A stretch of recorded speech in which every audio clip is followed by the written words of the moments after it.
Okay mga bro, ito yung ginawa nating commercial TV. Sundan nyo kung paano kong ginawa. Ito yun oh.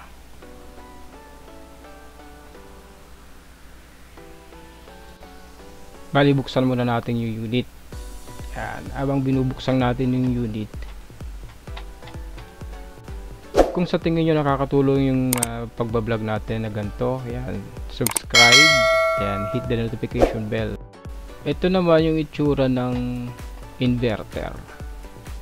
Mapapansin nyo sa mga TV natin, merong inverter sa both sides, malalaking units, 55, 65, yan, merong mga ganyang inverter o kaya balancer kung tawagin. Yan mga bro, nilagyan ko na ng X mark yung alam kong shorted. Yan, tinester natin yan, shorted. Bali 3 pesa na yan, yung mga regulator tsaka yung IC. Yan mga bro, ito naman yung pinagpalitan natin. Ayan.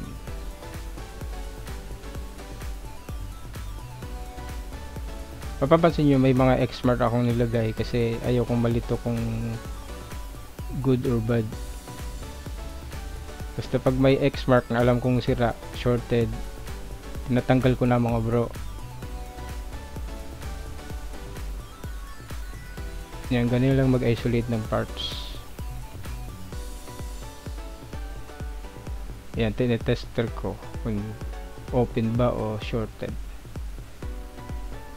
Kadalasan mga bro, yan 3 pyesa na yan, pagka no display ka, shorted yung 3 na yan. Siyempre, pagka shorted, busted din yung fuse. Ayan, nalagan ko yung mga X mark mga bro.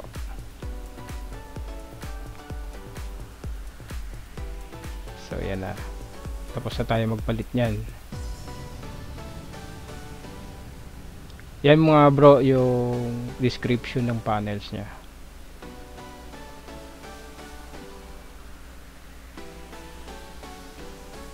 So matapos nating ikabit yung parts, ilalagay na natin sa mismong unit.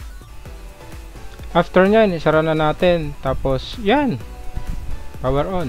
Okay na. Kaya, thanks for watching mo bro.